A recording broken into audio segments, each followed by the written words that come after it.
बहु जुग पूर्वर कथा। भारतवर्ष पूर्व दिगरे नीलाचल पर्वतमाला निकटरे एक विशाल अरण्यर गभीरतार एक पवित्र नदी प्रभावित होउथिला, जार नाम थिला जनमंगला। एही नदीर जलधारा एते स्वच्छ थिला जे तले थिबा प्रत्येकटी गोड़ी एवं शैवाल स्पष्ट भाव में देखा जाउथिला। जलर कलकल शब्द से अरण्यर नीरवता को भंग करी एक प्रकार आध्यात्मिकता संगीत सृष्टि करुथिला। नदी कूल छाई देउथिबा एक विशाल 1000 वर्ष पुराणा बटवृक्ष थिला, जार शाखा गुड़िक आकाश पर्यंत व्यापी जाउथिला। सेही बटवृक्ष तले एक स्वतंत्र पत्थर उपरे बसी जड़े तेजस्वी साधु बाबा, जहाँकर नाम थिला तपोधन। दीर्घ वर्ष धरी तपस्या करुथिले। तांको शरीर में बकल वस्त्र थिला एवं मस्तक जटा पर्यंत माटी एवं पत्र रे आच्छादित हो जाइथिला। तपोधन बाबा मनरे कौनसी पाप नथिला। धन संपत्ति, क्षमता किंबा पार्थिव जीवन प्रति तांकर तिळे मात्र आस्तिक नथिला। तांकर एकमात्र लक्ष्य थिला मोक्ष प्राप्ति और ब्रह्मज्ञान लाभ करिबा। से थिले शांत और स्थिरता एक जीवंत प्रतिमा। तपोधनक तपस्या एते उग्र थिला जे से वनभूमिर देवता एवं देवी माने मध्य तांकु सम्मान करथिले। किंतु विधिर विधान एवं समयर चक्र सबुबले मनुष्यर इच्छाठारु भिन्न होइथाय। भाग्यर परीक्षा निया पई सेही दिन निर्धारित थिला। से दिन प्रभातर समय थिला, अत्यंत मनोरम। रातिर अंधकार दूर होई एक सुवर्ण आलोक जंगल उपरे पड़िथिला। सूर्यंकर प्रथम किरण जनमंगला नदीर जल पड़ी हीरा परी झलुसुथिला। ठीक से समय जड़े अपूर्व सुंदर युवती से नदी को निजर प्रातः स्नान करने को आसीथिले। सेही कन्या थिले बनजा, जे कि से अंचलर शक्तिशाली वनदेवी एकमात्र कन्या थिले। बनजांकर रूप एते उज्जवल एवं मनमुग्धकर थिला जे तांकर दर्शन केवल मनुष्य नुहे बरम देवता माने मध्य निजर ध्यान हराई बसिबे। तांको देहरु एक दिव्य सुगंध बाहरुथिला, जहाँ अरण्यर प्राणी मानकु शांति प्रदान करुथिला। से जेतेबेले नदीर स्वच्छ जल रे प्रवेश कले, जलर शब्द अधिक मधुर होइगला परि लागिला। तपोधन सेतेबेले समाधिर गभीरतारे थिले। तांकर चेतना एवं इंद्रिय माने निज निज कार्य विरत होई ईश्वरंक निकटरे लीन हो जाइथिले। किंतु बनजा नदी रे प्रवेश करिबा परे नदीर जलधारा हठात सृष्टि होइतिबा शब्द एवं वायु भासी आसुथिबा बनजांक शरीरर अज्ञात किंतु अत्यंत आकर्षणीय दिव्य सुगंध तपोधनकर शिथिल इंद्रिय मानक पुणी थरे जागृत करुथिला। अनिच्छाकृत भावरे तांकर दीर्घ वर्षर ध्यान भंग हैला। तपोधन अजाणତରେ आखि खोलिदेले। सामनार जणे अत्यंत सुंदरी युवती को देखि से क्षणिक पई स्तब्ध होइगले। तांक मनरे नारी शरीर प्रति कौनसी कुश्चित बा पापपूर्ण चिंताधारा नथिला। से केवल से दिव्य रूप को एक प्राकृतिक सौंदर्य भाव देखुथिले। किंतु जड़े सन्यासी होई निजर आध्यात्मिक लक्ष्य विचलित होई कौनसी नारी रूप को एकाग्र चित्तरे अपलक नयन चाहि रहिबा तांकर समस्या जीवनर मजादार एक गुरुतर उल्लंघन थिला। एही क्षणिक दुर्बलता ही तांको भाग्य को परिवर्तन करदेला। बनजा जेतेबेले नदीरू बाहरिले, से तपोधन को निजे आड़कू अनवरत चाहि रहिथिबार देखिले। बनजा थिला देवींक कन्या, अत्यंत पवित्र और शक्तिशाली। मनुष्यर क्षणिक इच्छा किंबा तांको रूप प्रति आसक्ति को से तीव्र अपमान भाव ग्रहण करिले। से भाविले जे एही वृद्ध साधु तांकर पवित्र को अपमानित करुछंती एवं तांकर तपस्या एक कपटपूर्ण प्रदर्शन मात्र। क्रोधरे तांकर मुह लाल होइगला। तांकर दैवी शक्ति एवं क्रोध एकत्रित होई एक भयंकर गर्जन सृष्टि कला। से कहिले, हे भंड तपस्वी, तुमे एही पवित्र वनभूमि बसी ईश्वरंकर नाम नेउछ एवं समग्र जगत को तुमर तपस्या प्रदर्शन करुछ। किंतु तुमर दृष्टि एते चंचल एवं विकृत। तुमे मोर एकांत मुहूर्त रे बाधा देइछ एवं मोर पतिव्रतार अपमान करिछ। एही क्षणिक आसक्तिक पई तुमको दंड मिलिबो। जे अंचल आखिरे तुमे मते चाहिछ, से चंचलता पई मु तुमको अभिशाप देउछि। तुमे एही मुहूर्त रे एक हरिण होई जंगल रे बुलिबो एवं शिकारी मानकर भय रे सब बळे दौड़ुथिबो। तपोधन बाबा एही अभिशाप सुनी हतबाक होइगले। से निजर भूल बुझी पारी कांदिबाकू लागिले। से मुंड नुआई काकुति मिनती होई कहिले, माँ, हे वनदेवी कन्या, मते क्षमा करंतु। मोर कौनसी खराब उद्देश्य नथिला। मु स्वर्गीय सौंदर्य देखि केवल मोर स्थिरता हराइली। यह केवल जड़े मानवर क्षणिक दुर्बलता थिला। दयाकरी मोर तपस्या को एपरि दंड दियंतु नाही। तपोधनकर निरीहता एवं सच्चा परिताप देखि बनजांक मनरे टिकिए कमलता आसिला। अभिशाप थरे दियागले फेराई निया जाय परिबो नाही, किंतु यार अंत करिहेबो। से कहिले, तपोधन, मोर अभिशाप फेराई निया जाय परिबो नाही, किंतु यार अंत निश्चित हेबो। तुमे हरिण रूप में निजर ज्ञान और साधना जारी रखिब। तुमे पशु हेले मध्य साधु रूप में पक्षी मानक सह कथा होई परिबो, कारण तुमर ज्ञान अक्षुण्ण रहिब। तुमर मुक्ति सही दिन हेब जेतेबेले कोनोसी निष्पाप पक्षी तुमर दुख कहानी शुणी एक दयालु मनुष्य को मो पाखक आणिब, जो मनुष्यर हृदय दयारे परिवर्तित होइतिबो, सेही दिन ही तुमे एई कष्टर मुक्ति पाइब। एतिकी कही कन्या वनजा एक दिव्य आलोक अदृश्य होइगले। सेही मुहूर्त तपोधन बाबा तांकर तपस्यार शक्ति रे एक विशाल सुंदर सुवर्ण हरिण रे परिणत होइगले। हरिण रूपे तांकर चक्षुरे पुरुणा साधुर ज्ञान एवं विरहर जंत्रणा परिलक्षित हेउतिला। सेही अभिशप्त मुहूर्तरू से दीर्घकाल पई जंगल रे भाग्यर परीक्षा सह बंचिबाको आरंभ कले। जंगलर अन्य एक प्रांतरे एक छोट पल्ली रहुतिला रघु। रघु थिला सेही अंचलर जणे अत्यंत कुशली शिकारी। तार शिकारर कौशल थिला अद्वितीय। तार धनुर छाड़ीथिबा तीरर लक्ष्य केबे हेले भूल हेउनथिला। यह तार निजस्व दक्षता उपरे एक गर्व थिला, किंतु शिकारी करिबा रघु पई केवल पेट पोषिबार एक माध्यम नथिला। समयक्रमे से निरीह पशुमानंकु मारिबार एक प्रकार आनंद पाउथिला। तार हृदय कठोर हो जाइथिला। जीव हत्या पई ता पई एक दैनंदिन अभ्यासर परिणत हो जाइथिला। से शिकार कला बेले पशुमानंकर करुण चित्कार बा सेमानंक परिवारर दुख को केबे गुरुतर देनथिला। रघुर स्त्री निर्मला थिला ताठारु संपूर्ण ओलटा। निर्मला थिला शांत सरल धार्मिक एवं जीवजंतुक प्रति गभीर स्नेह रखुथिबा जणे महिला। से प्रतिदिन रघु को बुझाउथिले, देख रघु, तुमे केवल आमर आवश्यकता पूर्ण करबा पई शिकार करूछ, ता नुहे। एई पशुमानकर भी जीवन अछि, सेमानकर भी परिवार अछि जेपरि आमर अछि। तुमे काहेकि सेमानको निष्ठुर भाव मारुछ? आमे चाहिले उत्तम रूपे चाष करी किंबा जंगलर फलमूल महु और काठ संग्रह करी सुविधारे चली परिबा। दयाकरी तुमर एई अभ्यास छाड़ी दियो। किंतु रघु निर्मलांक कथा को सुनी हसी दे कहउथिले, निर्मला, तुमे नारी मानक परि कथा कहना। मु जणे पुरुष, मोर बापा अजा और आम गाँर सब पुरुष एहा करी आसिछंती। शिकार होची आमर परंपरा। जदि मु शिकार न करिबे तेबे लोके मते का पुरुष कहबे। शिकार रे जेउ रोमांच अछि ता चाष कामर नाही। एहीपरि भाबरे से प्रत्येक दिन निर्मला को कथा को अणदेखा करे चलीथिला। निर्मला भाबुथिला, केबे दिन रघुर हृदय रे दया भाव आसीबो। दिन रघु शिकार करबा को जंगलर बहुत गभीर को चलीगला, जेउठाकु साधारणतः केही जाआंती नाही। से अंचलटी तपोधन बाबा अभिशाप पाई हरिण होइतिबा अंचल निकटवर्ती थिला। सेदिन भाग्यवशतः किंबा दैवी इच्छारे ताकू कौनसी बड़ पशु मिलिले नाही।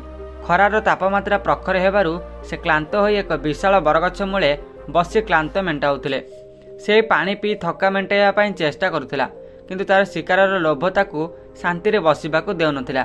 हठात तार नजर ऊपर डाल को गला। सेठार एक अत्यंत सुंदर दुर्लभ उज्जवल सबुज रंगर शुआ बसीथिला।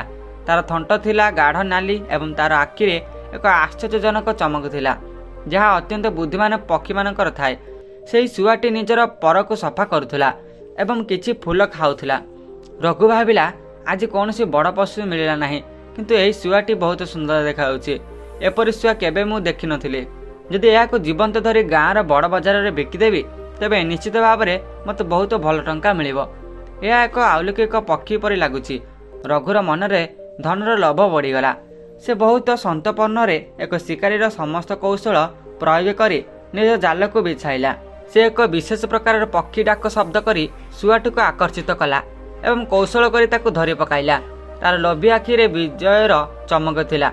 रघु जेतेबेले शुआटी को जाल रे बंदी कला, से आश्चर्य हैला। शुआटी अन्य पक्षी परी छटपट हैला नाही कि भय चित्कार करा नाही, बरम से एक अत्यंत शांत और बुद्धिमान दृष्टि रे रघुर आखि को चाहिला।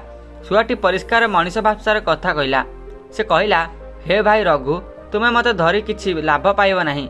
मु जणे साधारण शुआ नुहे, मोर नाम हेउछि नीतिबोध। मु शास्त्र जाने एवं भविष्यत देखिपारे। मु तुमर अतीतर समस्त कार्य एवं तुम स्त्री निर्मलांकर दुख विषय जानिछि। तुमे मते बंदी करी पैसा पाइपार, किंतु तुमर पापर बोझ आहुरी बढ़ीजिव एवं तुमर भाग्य दुर्भाग्य देखादेव। जदि तुमे मते मुक्त करदेव तेबे मु तुमको एमिति एक गुरुत्वपूर्ण रास्ता देखाइबी जेउथिरे तुमर सारा जीवन सुखरे कटिब एवं तुमे बहुत पुण्य अर्जन करिब।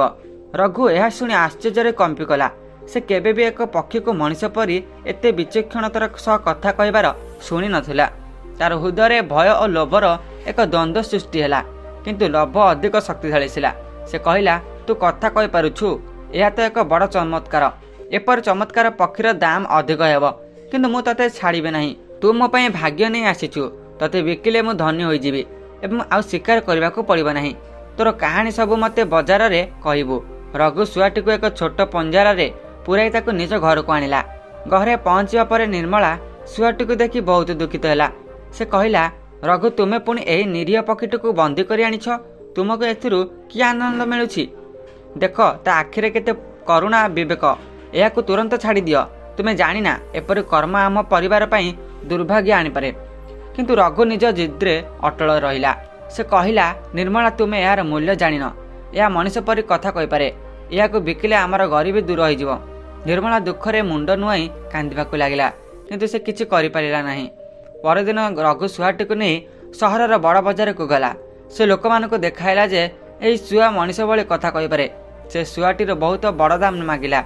बहुत लोक ताकू किणिबाकू इच्छुक हेले, किंतु आश्चर्यर कथा जेतेबेले भी कौन ग्राहक शुआटी को किणिबाकू आसुतिला, शुआटी जार नाम नीतिबद्ध थिला, से एमिति किछि कथा कहूतिला जे लोके भयरे पळाउथिले। नीतिबद्ध कहूतिला, जे मते किणिब तार पाप बढ़िब एवं एही शिकारी को दुर्भाग्य एवं पाप ताकू लागिब।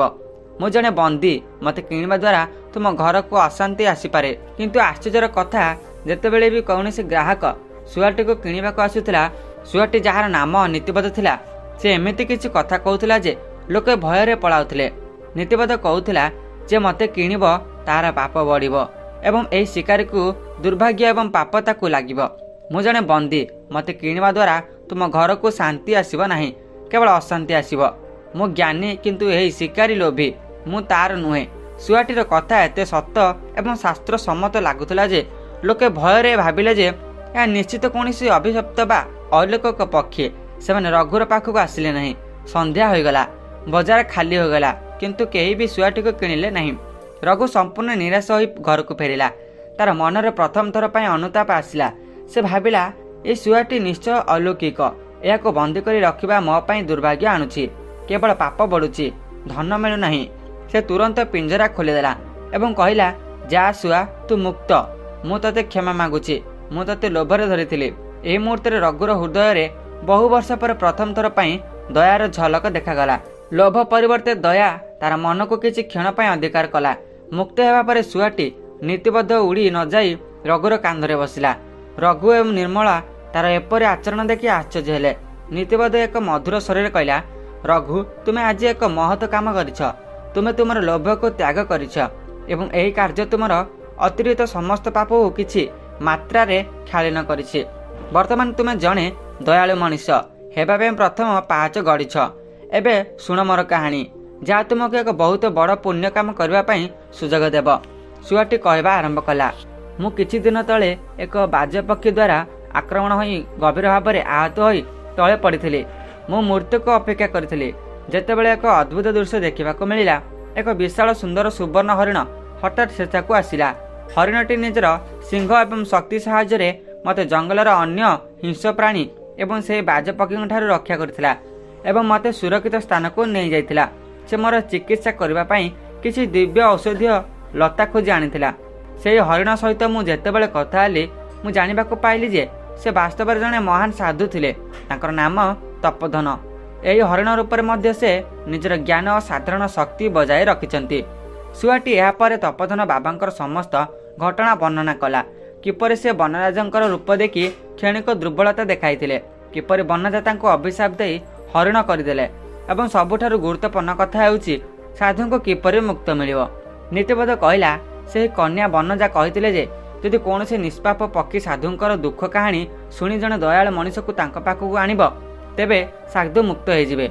रघु तुमे सेही भाग्यवान मनीष होई परिबो। तुमे आज एक महान पुण्य अर्जन करने को सुजोग पाइछ। तुमे ही से मनीष जीए एही अभिशाप को शेष करि परिबो। चाल मो सहित। रघु एवं निर्मला उभय शुआर कथा शुणी आश्चर्य होई प्रभावित हेले। रघुर हृदय एक अजଣା शांति और उत्साह सृष्टि हैला। से निज जीवन में प्रथम थर पई अनुभव कला जे केवल शिकार करबा ही जीवन नुहे, बरं अन्यर साहाय्य करबा अधिक महत्वपूर्ण। रघु एवं निर्मला तुरंत शुआ नीतिबद्ध सहित जंगलर गभीर आड़कू बाहरी गले। सेमाने शुआर निर्देश अनुसार चलिले। बहु बाट जीवा परे सेमाने से विशाल सुवर्ण हरिण को देखिले। हरिणटी एक कोणरे शांत भाव में छिड़ा होइतिला। ତାର ଆଖିରେ ଲୁହ ଥିଲା ଏବଂ ସେ ଅତ୍ୟନ୍ତ ଦୁଃଖ ଥିଲା। ରଘୁ ନିଜ ଜୀବନରେ ଏପରି ସୁନ୍ଦର ଦିବ୍ୟ ହରିଣ କେବେ ଦେଖିନଥିଲା। ହରିଣଟି ରଘୁକୁ ଦେଖି ମୁଣ୍ଡ ନୁଆଇଲା, ଯେପରି ସେ ସାହାଯ୍ୟ ମାଗୁଛି। ପୂର୍ବରୁ ହୋଇଥିଲେ ରଘୁ ତୁରନ୍ତ ତୀର ମାରି ତାକୁ ଶିକାର କରିଦେଇଥାନ୍ତା, କିନ୍ତୁ ବର୍ତ୍ତମାନର ରଘୁର ହୃଦୟ ଦୟାରେ ପରିବର୍ତ୍ତିତ ହୋଇସାରିଥିଲା। ତାର ହୃଦୟ ତରଳିଗଲା। ସେ ଯେଉଁ ହାତରେ ନିଷ୍ଠୁର ଭାବରେ ଶିକାର କରୁଥିଲା, ସେହି ହାତରେ ହରିଣର ଦେହକୁ ଅତି କୋମଳ ଭାବରେ ଆଉଁସି ଦେଲା। ସେହି ସ୍ପର୍ଶ ଥିଲା ଏକ ନିଷ୍ଠୁର ଶିକାରୀକୁ ଦୟାଳୁ ମନୁଷ୍ୟ ପରିବର୍ତ୍ତନର ସାକ୍ଷୀ। ଶୁଆର ନିର୍ଦ୍ଦେଶ ଅନୁସାରେ ସେମାନେ ସମସ୍ତେ ସେହି ପବିତ୍ର ଜନମଙ୍ଗଳା ନଦୀ କୂଳକୁ ଗଲେ, ଯେଉଁଠି ଦୀର୍ଘ ବର୍ଷ ପୂର୍ବେ ସାଧୁ ତପୋଧନ ସାଧନ କରୁଥିଲେ ଏବଂ ଅଭିଶାପ ପାଇଥିଲେ। ସେଠାରେ ପହଞ୍ଚିବା ପରେ ରଘୁ ଶ୍ରଦ୍ଧା ଏବଂ ଭକ୍ତି ସହ ନଦୀ କୂଳରେ ବସିଲା। ତାର ସ୍ତ୍ରୀ ନିର୍ମଳା ଓ ଶୁଆଟି ତାର ପଛରେ ଥିଲେ। ହରିଣଟି କିଛି ଦୂରରେ ଛିଡ଼ା ହୋଇ ରଘୁକୁ ଦେଖୁଥିଲା। ରଘୁ ଦୁଇ ହାତ ଯୋଡ଼ି ଆଖି ବନ୍ଦ କରି ଏକ ନିଷ୍ପାପ ପ୍ରାର୍ଥନା କଲା। ଏହି ପ୍ରାର୍ଥନା ତାର ଅନ୍ତର ଗଭୀରତାରୁ ଆସିଥିଲା, ଯେଉଁଠାରେ ବର୍ତ୍ତମାନ ଲୋଭ ପରିବର୍ତ୍ତେ ଦୟା ବାସ କରୁଥିଲା। ରଘୁ ପ୍ରାର୍ଥନା କଲା, ହେ ଦେବୀ, ହେ ବନଜା, ଯଦି ମୋ ମନରେ ଟିକିଏ ବି ସଚ୍ଚୋଟତା ଆସିଥାଏ, ଯଦି ମୁଁ ସତରେ ହୃଦୟରୁ ପଶୁ ହତ୍ୟା ପାପକୁ ତ୍ୟାଗ କରିଥାଏ, ତେବେ ମୋର ପ୍ରାର୍ଥନା ଶୁଣନ୍ତୁ ଏବଂ ପ୍ରକଟ ହୁଅନ୍ତୁ। ଏହି ନିରୀହ ସାଧୁ ତପୋଧନକୁ ତାଙ୍କର କଷ୍ଟରୁ ମୁକ୍ତି ଦିଅନ୍ତୁ। ରଘୁବର ନିଷ୍ପାସ ପ୍ରାର୍ଥନା, ତାର ମନର ସଚ୍ଚା ପରିବର୍ତ୍ତନ ଏବଂ ଶୁଆ ନୀତିବଦ୍ଧର ନିଃସ୍ୱାର୍ଥପର ସାହାଯ୍ୟର ଯୋଗୁଁ ସେହି କନ୍ୟା ବନଜା ତୁରନ୍ତ ଜଳ ମଧ୍ୟରେ ଏକ ଦିବ୍ୟ ଆଲୋକରେ ପ୍ରକଟ ହେଲେ। ତାଙ୍କର ମୁହଁରେ କ୍ରୋଧ ନଥିଲା, କେବଳ ଶାନ୍ତି ଓ କୃପା ଥିଲା। ବନଜା ସ୍ମିତ ହାସ୍ୟ ଦେଇ ରଘୁକୁ କହିଲେ, ଶିକାରୀ ରଘୁ, ତୁମେ ଠିକ୍ କହିଛ। ତୁମେ ଜଣେ ଜୀବହନ୍ତା ଥିଲ, ଯେ ନିଷ୍ଠୁରତାକୁ ଆନନ୍ଦ ଭାବରେ ଗ୍ରହଣ କରିଥିଲା, କିନ୍ତୁ ଆଜି ତୁମେ ମୋର ଅଭିଶାପ ମୁକ୍ତିର ମାଧ୍ୟମ ହୋଇ ଜଣେ ଜୀବର ରକ୍ଷାକାରୀ ହୋଇଛ। ତୁମ କୃତଜ୍ଞା ଏବଂ ଏହି ଶୁଆ ନିତ୍ୟବଦ୍ଧର ନିଃସ୍ୱାର୍ଥପର ବନ୍ଧୁତ୍ୱ ଯୋଗୁଁ ତପୋଧନଙ୍କର ମୁକ୍ତିର ସମୟ ଆସିଛି। ଏହା କହି ବନଜା ନିଜ ହାତରେ ଧରିଥିବା କମଣ୍ଡଳରୁ ପବିତ୍ର ଜଳ ଉଠାଇ ନିକଟରେ ଛିଡ଼ା ହୋଇଥିବା ସୁବର୍ଣ୍ଣ ହରିଣ ଉପରେ ଛିଞ୍ଚିଦେଲେ। ଦେଖୁ ଦେଖୁ ଏକ ଚମତ୍କାର ଘଟିଲା। ସୁବର୍ଣ୍ଣ ହରିଣଟି ଏକ ଦିବ୍ୟ ଆଲୋକରେ ଆଚ୍ଛାଦିତ ହୋଇଗଲା ଏବଂ କିଛି କ୍ଷଣ ମଧ୍ୟରେ ସେହି ତେଜସ୍ୱୀ ସାଧୁ ତପୋଧନ ବାବାଙ୍କର ରୂପ ଧାରଣ କଲା। ସାଧୁ ମୁକ୍ତ ହେବା ପରେ ଗଭୀର ଶାନ୍ତି ଏବଂ ଆନନ୍ଦ ଅନୁଭବ କଲେ। ସେ ବନଜାଙ୍କୁ ପ୍ରଣାମ କଲେ ଏବଂ ବନଜା ମଧ୍ୟ ସ୍ମିତ ହାସ୍ୟ ଦେଇ ଅଦୃଶ୍ୟ ହୋଇଗଲେ। ସାଧୁ ତପୋଧନ ବର୍ତ୍ତମାନ ଶାନ୍ତ ଥିଲେ। ସେ ପ୍ରଥମ ଶୁଆ ନୀତିବଦ୍ଧକୁ ନିଜର ବନ୍ଧୁ ଭାବରେ ଗ୍ରହଣ କରି ତାକୁ ଆଶୀର୍ବାଦ ଦେଲେ। ତାପରେ ସେ ରଘୁ ଏବଂ ନିର୍ମଳାଙ୍କୁ ଆଶୀର୍ବାଦ ଦେଲେ। ସାଧୁ ତପୋଧନ ରଘୁକୁ କହିଲେ, ରଘୁ, ତୁମେ ଆଜି ମୋତେ କେବଳ ମୋର କଷ୍ଟରୁ ଉଦ୍ଧାର କରିନାହ, ବରଂ ତୁମେ ନିଜର ଆତ୍ମାକୁ ମଧ୍ୟ ବହୁ ବର୍ଷ ଜୀବହତ୍ୟା ପାପରୁ ରକ୍ଷା କରିଛ। ତୁମର ପରିବର୍ତ୍ତେ ହୃଦୟରୁ ମୋର ମୁକ୍ତି ସମ୍ଭବ ହେଲା। ଆଜିଠାରୁ ତୁମେ ଆଉ ଶିକାର କରିବ ନାହିଁ। ଏହି ଜଙ୍ଗଲର ସବୁ ପଶୁପକ୍ଷୀ ତୁମର ପରିବାର। ତୁମେ ତୁମର କୌଶଳକୁ ପ୍ରାଣୀମାନଙ୍କୁ ରକ୍ଷା କରିବାରେ ବ୍ୟବହାର କରିବ। ସାଧୁ ତପୋଧନଙ୍କ ପାଖରେ କୌଣସି ଧନ ନଥିଲା, କିନ୍ତୁ ତାଙ୍କ ପାଖରେ ଥିଲା ଅସୀମ ଯୋଗଶକ୍ତି। ସେ ନିଜର ଯୋଗ ବଳରେ ସେଠାରେ ଭୂମି ତଳୁ ଅମୂଲ୍ୟ ସୁନା ମୋହରରେ ଭର୍ତ୍ତି ହୋଇଥିବା ଏକ ପାତ୍ର ପ୍ରକଟ କଲେ ଏବଂ ରଘୁକୁ ଦେଲେ। ସେ କହିଲେ, ଏହା ତୁମର ପରିବର୍ତ୍ତନ ଏବଂ ପୁଣ୍ୟର ପୁରସ୍କାର। ଏହାକୁ ନେଇ ତୁମେ ସାରା ଜୀବନ ଶାନ୍ତିରେ ରହିପାରିବ ଏବଂ କେବେ ହେଲେ ଲୋଭର ବଶବର୍ତ୍ତୀ ହେବ ନାହିଁ। ରଘୁ ଏହି ଧନ ଦେଖି ଖୁସି ହେଲା, କିନ୍ତୁ ସେ ଶିକାର ଉପରେ ସମ୍ପୂର୍ଣ୍ଣ ଭାବରେ ବିରକ୍ତ ହୋଇଯାଇଥିଲା। ସେ ସାଧୁ ଏବଂ ନିର୍ମଳାଙ୍କ ସାମ୍ନାରେ ତୁରନ୍ତ ନିଜର ଧନୁଷର ନଦୀ ଜଳରେ ବିସର୍ଜନ କରିଦେଲା। ଏହି କାର୍ଯ୍ୟ ଥିଲା ତାର ପୁରୁଣା ପାପପୂର୍ଣ୍ଣ ଜୀବନକୁ ତ୍ୟାଗ କରିବାର ପ୍ରତୀକ।